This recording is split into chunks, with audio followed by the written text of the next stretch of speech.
s'étaient installés dans l'enceinte sacrée ainsi que leurs clients. Il renversa les comptoirs des changeurs d'argent ainsi que les chaises des marchands de pigeons. Il ne laissa personne transporter des marchandises dans l'enceinte du peuple. Puis s'adressant à tous, il les enseigna en disant: n'est-il pas écrit: on appellera ma maison une maison de prière pour tous les peuples?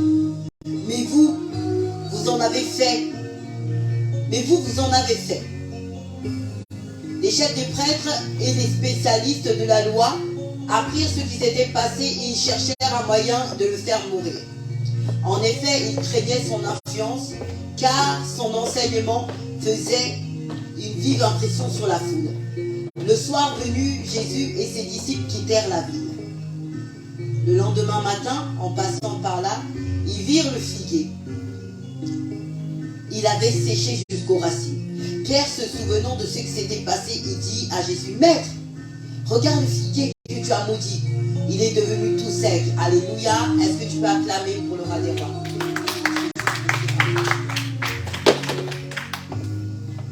Amen. Dans ce moment où Jésus est avec ses disciples et ils sortent de Béthanie, le village où se trouvent Lazare et ses sœurs Marie et Marthe, on est au printemps.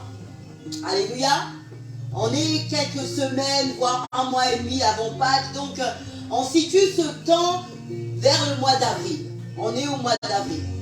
Et Jésus sort de Béthanie et la Bible dit, il a faim. Et il aperçut au loin, il voit un figuier avec des branches. Et lorsque nous regardons un peu dans Israël, c'est-à-dire dans cette contrée, dans ce pays, et les saisons des figues, nous savons que les fruits de l'arbre, c'est-à-dire la figue, pousse en été. La saison de la figue, c'est l'été, c'est-à-dire de juillet vers septembre. C'est là où il y a des figues. Amen. Mais Jésus il arrive au printemps. Jésus il arrive au printemps et c'est au printemps où il veut manger des figues. Les gens peuvent dire, ce mec il est paradoxal. J'ai même lu en écrivant ce message que dans un forum il y a une personne qui pose la question en disant, mais si Jésus il demande des figues au printemps alors que c'est à partir du mois de juillet que le fruit est bon à manger, bah ça montre qu'en fait que Jésus était un homme, qu'il n'était pas Dieu. Parce que comment le créateur de l'univers peut vouloir manger des figues lorsque ce n'est pas la saison des figues? Amen. Amen. C'est pour ça que c'est important de scruter les écrits. Ne pas lire la Bible juste comme ça. Alléluia. Amen. Certaines personnes lisent la Bible comme un roman et c'est là où elles tapent à côté. Et là, donc en faisant une étude de ce territoire, et nous apprenons que dans le printemps, les arbres, en fait, lorsque, je recommence, en été, quand les fruits sont récoltés, c'est-à-dire quand on prend les fruits, l'arbre perd de ses feuilles. Et des petits boutons se développent et grandissent pendant l'hiver. Amen. C'est-à-dire que pendant l'hiver, il y a des petits boutons qui germent. Et donc, quand arrive le printemps, certains boutons vont fermer des feuilles et d'autres vont fermer des petites figues qui sont limite invisibles mais qui sont là. Amen. Les autochtones, c'est-à-dire les cultiveurs, les paysans, appellent ces figues, les Israélites, les appellent taches. Et ces taches-là, elles sont petites, mûres et dures, mais elles servaient à nourrir les paysans à cette époque quand ils avaient faim. Alléluia. J'aimerais vous interpeller que Marc n'était pas un paysan. Et voilà pourquoi le commentaire de Marc, on n'était pas dans la saison des figues. Mais la Bible dit, Jésus a vu au loin qu'il y avait des feuilles. Et donc dans la notion du figuier, au printemps, il y a les figues qu'on appelle les figues de printemps. Mais il n'y a que les connaisseurs qui savent qu'en réalité, on peut manger de ces éléments. Si tu n'es pas un connaisseur, si tu ne connais pas l'origine et la nature de l'arbre, tu ne sais pas que à ce moment-là, il y a également des choses comestibles. Il y a un fruit lorsque personne ne voit le fruit. Mais Jésus savait. Parce qu'en réalité, il est le créateur de toutes choses. Réponse à la personne qui a estimé que si Jésus vient à un moment où il n'y a pas de choses, ça veut dire que le gars, il n'a rien compris à la vie. Et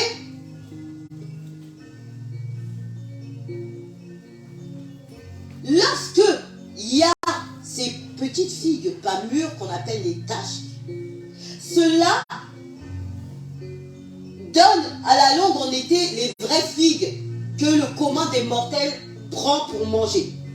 Alléluia. Amen. Ça veut dire que Jésus se dit, tu as des feuilles, tu dois avoir des tasques pour nourrir, mais tu n'en as pas. Ça veut dire que même quand ça va être la saison, il va falloir porter les vraies figues, tu n'en auras pas. Donc tu n'as pas su donner le fruit que tu dois donner au moment, à ce moment-là, c'est-à-dire à cette saison-là, au printemps. Amen.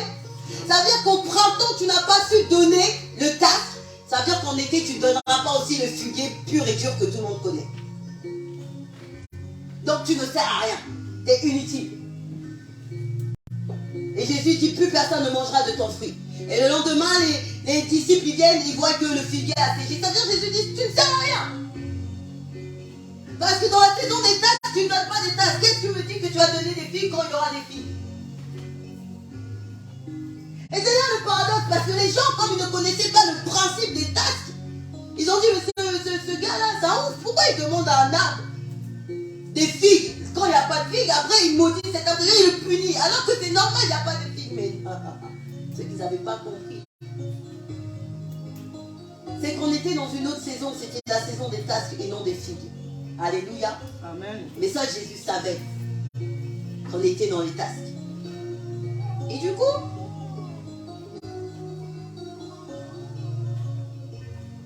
pourquoi être aussi sévère envers cet arbre? Amen. Amen. Nous savons très bien que Dieu ne fait jamais rien pour rien. Jésus ne va pas avoir faim à ce moment-là, aller vers cet arbre à ce moment-là et enseigner quelque chose. Au-delà de la foi, il a voulu enseigner quelque chose de plus profond dans cette histoire. Alléluia. Amen. Pourquoi Dieu a retenu la phrase de Marc quand il dit ce n'était pas la saison des figues? C'est parce qu'il y a une réalité que Dieu veut nous enseigner dans cette histoire. La notion des saisons. Alléluia. Amen. La notion des saisons. Nous allons voir dans ce point 4 points importants sur les saisons. Premièrement, nous allons voir que la saison est un temps. Deuxièmement, nous allons voir que Dieu n'est jamais en dehors du temps. Dans un troisième point, nous allons voir aussi qu'il n'y a pas une saison, mais des saisons. Un cycle de saisons. Et nous allons finir par cet élément, chaque saison a son fruit. Amen. Amen. Lorsque nous allons rapidement dans notre premier point, nous voyons que dans la définition hébraïque de ce passage de saison, quand Marc dit ce n'était pas la saison des figues, la saison est définie par Kairos. Alléluia. Amen.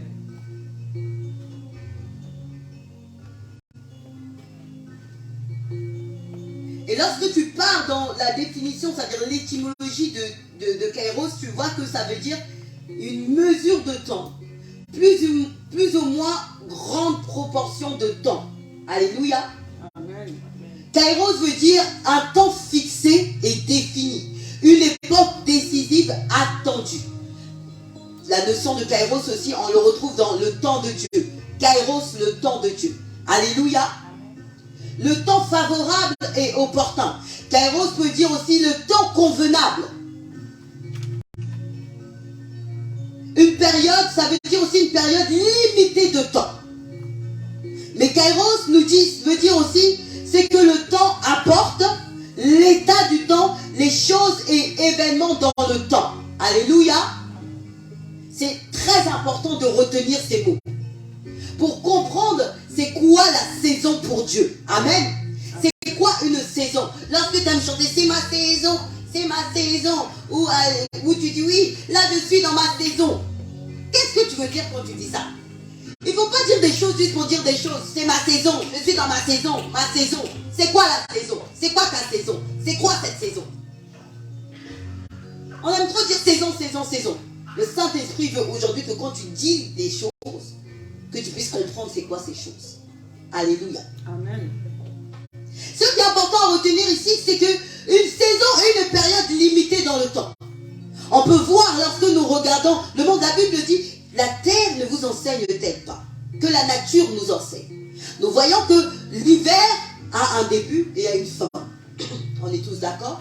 Le printemps a un début et a une fin. L'été a un début et a une fin. L'automne a un début et a une fin. Et l'hiver recommence. Lorsque nous allons dans les pays un peu chauds comme en Afrique, nous voyons qu'il y a la saison sèche et la saison des pluies. Les gens savent quand la saison sèche commence et quand la saison des pluies se termine. Alléluia. Amen. Il est ainsi pareil pour les saisons de nos vies. Les saisons de nos vies ont un commencement et ont une fin. Et une nouvelle saison s'ouvre. Alléluia. Mais, au-delà du fait que la saison a un début et a une fin, ça veut dire a une durée, il y a aussi cette notion importante que la saison apporte toujours quelque chose. Parce que dans Kairos veut dire ce que le temps apporte. L'hiver apporte quelque chose, l'hiver apporte le froid, la neige. Alléluia. Il y a des éléments qui l'apportent. Donc, dans les saisons de ta vie, chaque saison va t'apporter quelque chose qui seront différentes. Autant l'hiver n'apporte pas la même chose que le printemps, ou la saison des pluies n'apporte pas la même chose que la saison sèche. Ceux qui ont grandi en Afrique savent que la saison des pluies, il y a la pluie, il y a ceci, il y a cela. La saison sèche, il y a ceci, il y a cela. Est-ce que vous êtes tous d'accord avec moi? Amen. L'hiver, les feuilles tombent. Il fait froid. Mais même quand dans ce froid est utile. Parce que ce froid nous apporte quelque chose à la terre, aux arbres, à la nature et à l'homme. Alléluia. Mais lorsque nous étudions dans ce Kairos qui parle des saisons, nous voyons que Kairos veut dire aussi événement dans le temps. Ça veut dire que dans ce temps qui est dans les saisons, il y a des événements. Est-ce que quelqu'un me saisit? Il y a des événements. Autant dans une saison, lorsque tu regardes, il y a des événements qui sont liés à l'été. L'été, il y a le soleil, il fait beau. Donc, il y a des fruits qui sont là. Il y a des cueillettes, etc. Amen. Il y a la chaleur. Parfois aussi, il y a la sécheresse liée à l'été. Il y a la hausse des températures. Donc, il y a des événements que tu ne trouveras qu'en été. Si en hiver, il commence à faire chaud, il y a un problème. Ça veut dire que la chaleur vient à une saison qui n'est pas la sienne. Chaque saison, il y a ces événements qui sont liés. Donc, comprends que à chaque saison de ta vie, il y aura des événements qui seront liés. Est-ce que quelqu'un me sait? Amen. Donc, il faut savoir que notre vie, il y a des saisons. Chaque saison de notre vie, il y a un temps limité, il y a une durée. Ça veut dire qu'il y a un début et il y a une fin. J'aimerais dire à une personne, est-ce que tu sais délimiter les saisons de ta vie? Est-ce que là, actuellement, tu peux dire dans quelle saison tu es? C'est là notre problème. Qui peut dire dans quelle saison il est? Qui peut dire dans quelle saison elle est? Si Dieu te demande, si Dieu demande aujourd'hui au pasteur, Jérémie, quelle est la saison dans laquelle tu es? Et c'est là où Jésus a été sévère. Parce que le figuier n'avait pas compris dans quelle saison il était.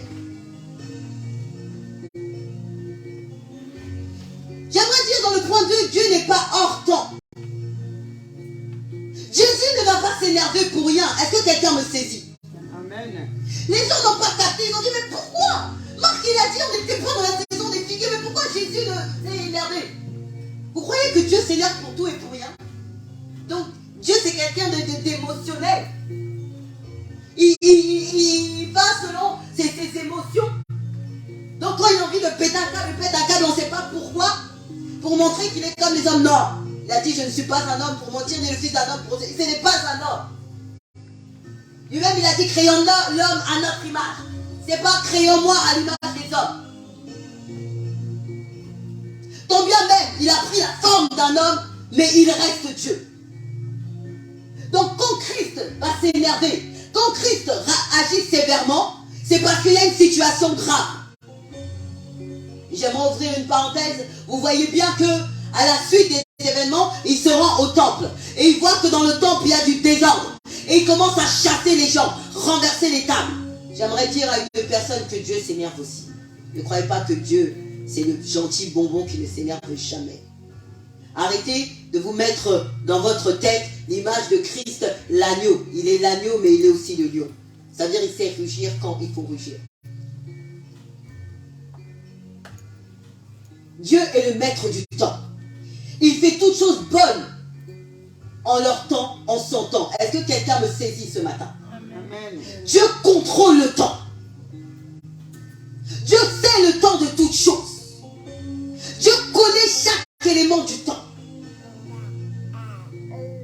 Donc quand Dieu va vers ce figuier, il sait pourquoi. Quand Dieu s'énerve sur ce figuier, il sait pourquoi. Parce qu'il y avait un élément du temps qui devait avoir lieu, qui n'a pas eu lieu et qui l'a énervé.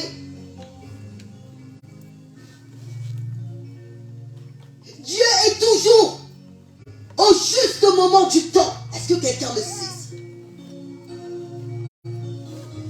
Oh, pourquoi Dieu n'agit pas? Mais Dieu est en retard. Dieu n'est jamais en retard. Dieu vient toujours au temps fixé, au bon temps.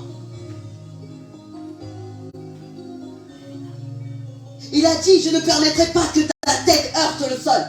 C'est-à-dire même quand tu es en train de tomber, tu es en train de trébucher, il est capable de mettre sa main à 2 pas du sol. S'il a dit, je ne permettrai pas, ne crois pas parce que tu es en train de voir le sol, que Dieu va être en retard, que sa main va être trop lourde pour te rattraper. Il te rattrapera au bon moment. Parce qu'il n'est jamais en retard.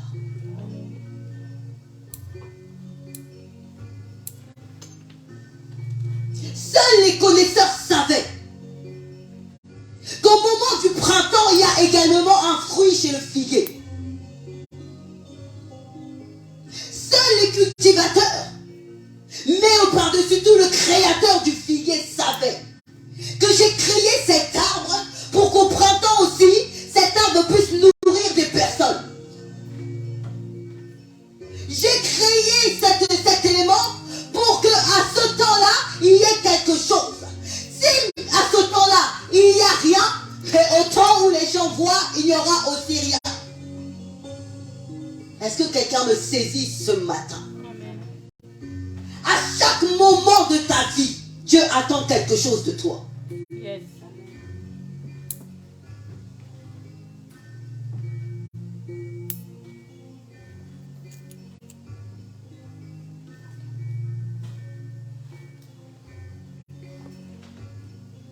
À chaque moment, chaque instant, il y a un fruit. Alléluia.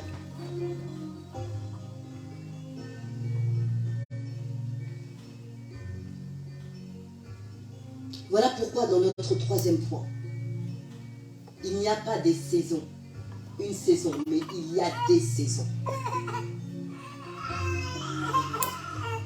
Il n'y a pas une saison, mais des saisons. L'erreur que nous commettons est la suivante. Laissez-moi vous expliquer. C'est que lorsque tu vois que tu arrives dans une période où toutes tes promesses commencent à se réaliser, est-ce que quelqu'un me saisit? C'est là où tu te dis, je suis dans ma saison. Mais la Bible dit que la nature vous enseigne. Est-ce que dans toute la surface de la terre, il y a un moment où dans un territoire on dit qu'il n'y a plus de saison, situé. Ça veut dire même en Asie, il y a toujours des cycles de saisons qui s'ouvrent et qui se ferment. Même si elles sont continuelles toujours. Tu pars aux États-Unis, il y a le printemps, l'été, l'automne, l'hiver. En Afrique, il y a la saison sèche. Est-ce qu'il y a un moment où on peut dire dans une surface de la terre où il n'y a pas de saison? Donc, j'aimerais te demander la question. Dans le moment où tes promesses là, que tu avais priées ne se réalisent pas, tu vas qualifier ce temps de quoi?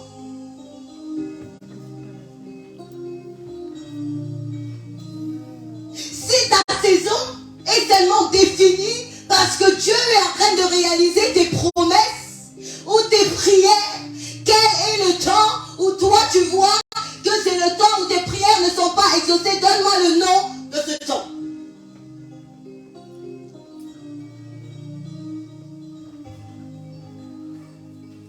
Il y a toujours des saisons.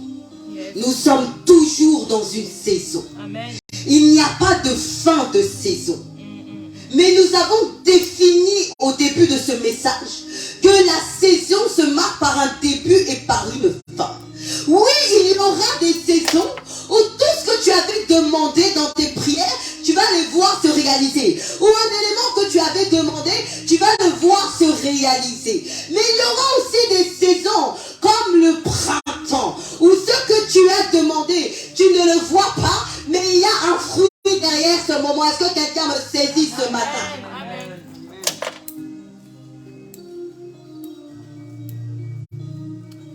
Seuls les connaisseurs savaient qu'au printemps, le figuier aussi donne des fruits.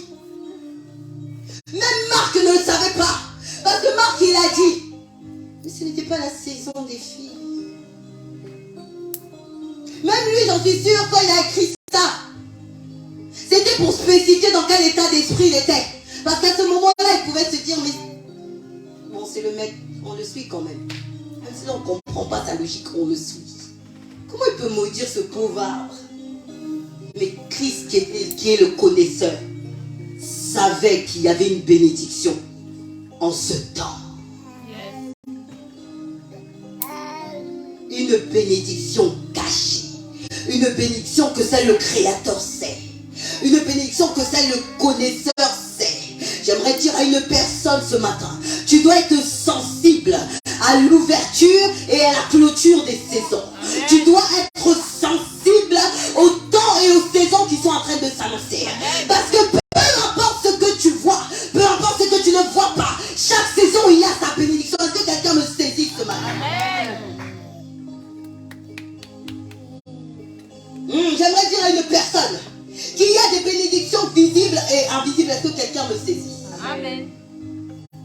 Ne limite pas le fait que tu es béni seulement parce que tu vois que maintenant tu avais demandé le mariage, on t'a demandé au mariage. Attends, excuse-moi. Est-ce que ça veut dire qu'avant tu n'étais pas béni? J'aimerais dire à une personne que lorsque Dieu te projette sur la terre, tu marches déjà avec toutes tes bénédictions à l'intérieur de toi. Amen.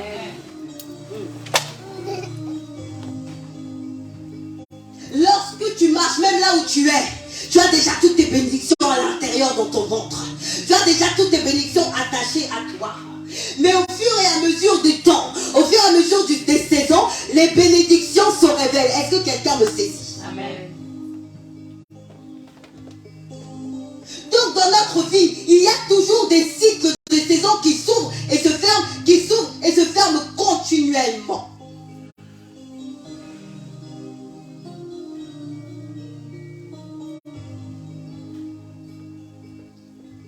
Dernier point, chaque saison son fruit.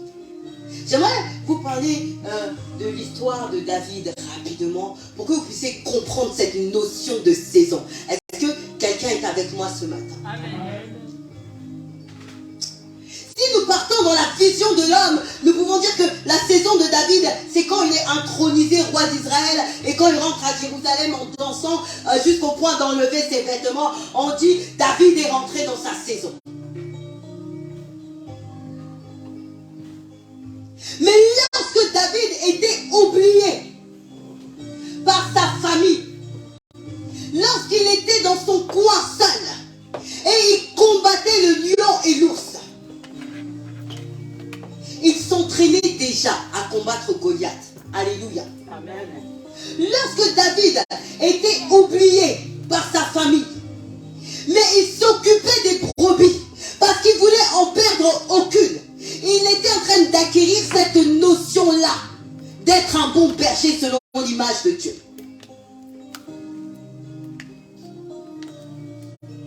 Il y a des bénédictions visibles et il y a des bénédictions invisibles. Est-ce que vous me saisissez ce matin? Amen.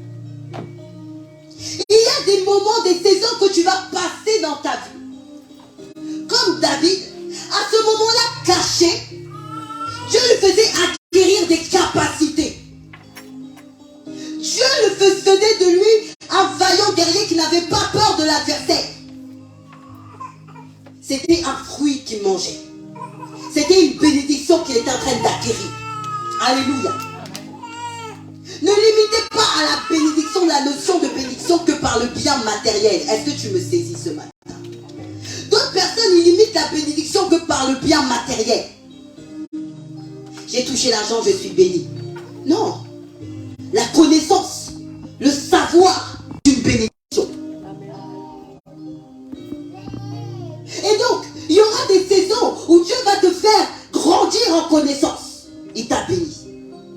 Il y aura des saisons où Dieu va te permettre de te séparer de certaines personnes qui bloquaient ta vie. C'est la saison de la séparation. Mais c'est une bénédiction parce que tu avances. Alléluia. Amen. Ainsi David, quand il était oublié de sa famille, il avait grandi dans sa foi, son amour pour Dieu, dans sa capacité de se battre, d'affronter l'adversaire et de porter. Un homme qui est prêt à donner sa vie pour des brebis, à combien plus forte raison, il saura s'impliquer dans la vie des hommes.